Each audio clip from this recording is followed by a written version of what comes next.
Hello guys, आप सब कैसे हैं। आज हम पढ़ेंगे बीपीएच यानी कि बिनाइन प्रोस्टेट हाइपरप्लासिया। क्या होता है बीपीएच? तो सबसे पहले हम बीपीएच की डेफिनेशन देखेंगे। बीपीएच होता है क्या है? तो BPH is the enlargement of prostate gland that constrict the urethra causing urinary symptoms and urinary retention.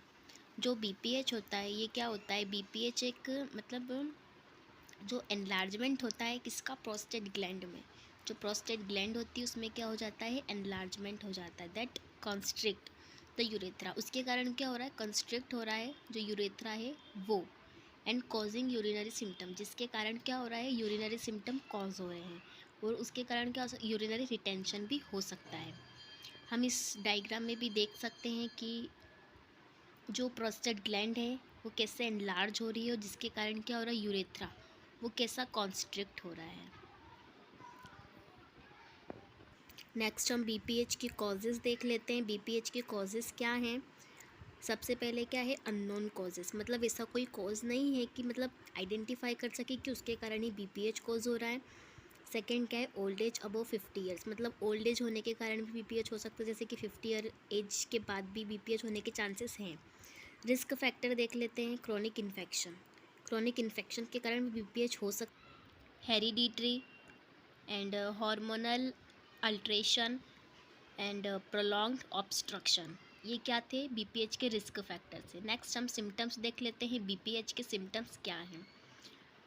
In early stage there may be no symptoms, मतलब अर्ली स्टेज में कोई सिम्टम्स नहीं होते हैं बीपीएच के। एंड इन लेटर स्टेज में क्या क्या सिम्टम्स है वो देख लेते हैं। यूरिनरी ऑब्स्ट्रक्शन एंड रिटेंशन, यानी कि यूरिनरी ऑब्स्ट्रक्शन होगा और क्या होगा? रिटेंशन होगा। And increase frequency in night, मतलब यूरिन की फ्रिक्वेंसी क्या होगी? नाइट टाइम में इंक्रीज़ होगी, जिसे हम नॉक्चूरिया बोलेंगे। एंड डिसयूरिया क्या होता है? डिफ़िकल्टी और पेन। क्या होता है? यूरिनेशन, मतलब जब यूरिनेशन करेंगे तब उस टाइम पे क्या होगा? या तो डिफ़िकल्टी होगी या पेन होगा, जिसे हम क्या बोलते हैं? Dysuria. And hesitancy in starting urination and incomplete bladder empty and decrease force of urine steam by forcefully ejaculation of urine, जिसमें क्या होगा? Burning micturition. नेक्स्ट हम डायग्नोस्टिक इवैल्यूएशन देख लेते हैं। डायग्नोस्टिक इवैल्यूएशन क्या है? इसमें क्या होगा? यूरिनालाइसिस करेंगे, S creatinine and serum PSA यानी कि prostate specific antigen elevated and cystourethroscopy USG करेंगे एंड सीरम टेस्ट करेंगे। ये क्या थे? इसके डायग्नोस्टिक इवैल्यूएशन है बीपीएच के। नेक्स्ट हम पैथोफिजियोलॉजी देखते हैं बीपीएच की। Due to increase level of 5 alpha dihydrotestosterone, मतलब जो टेस्टोस्टेरोन है उसका लेवल क्या हो जाएगा? डिहाइड्रोटेस्टोस्टेरोन का लेवल क्या हो जाएगा? इंक्रीज़ हो जाएगा।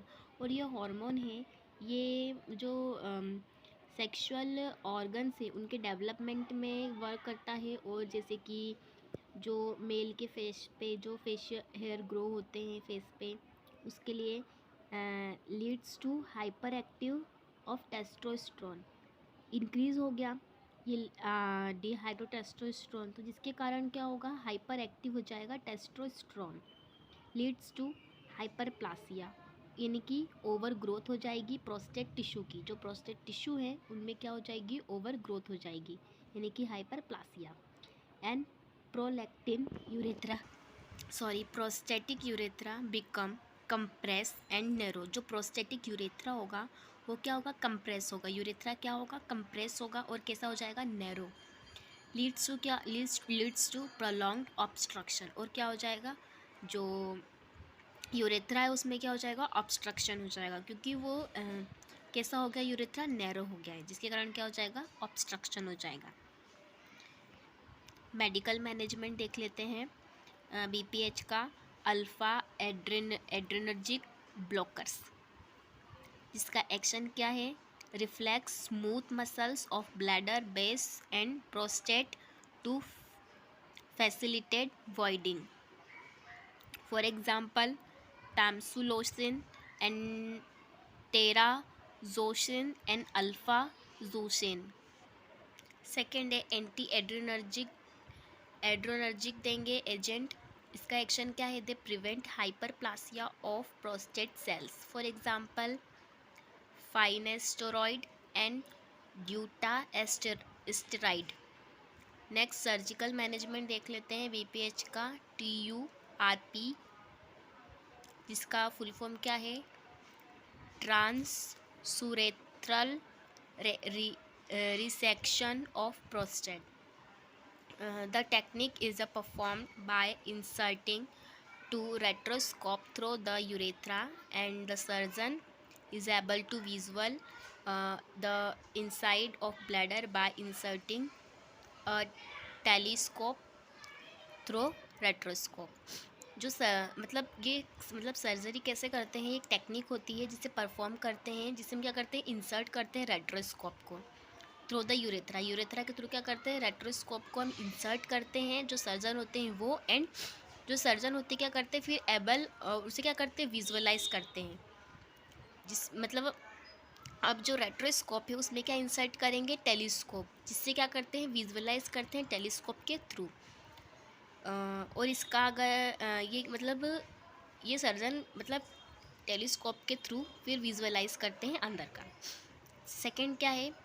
प्रोस्टेक्टोमी, जिसमें तीन है, suprapubic prostatectomy, retropubic prostatectomy and perineal prostatectomy.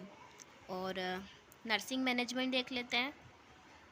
Nursing management क्या है? नर्सिंग मैनेजमेंट में तो कुछ नहीं है, सिर्फ डायग्नोस्टिक इवैल्यूएशन है। तो मैं आपको बता देती हूँ। Impaired urination elimination related to obstruction of urethra, बाकी ये इसके इंटरवेंशन है। एंड सेकंड क्या है? Acute pain related to surgical process, ये इसका इंटरवेंशन है। And risk for infection related to surgery and anxiety related to incontinence. Thank you for watching.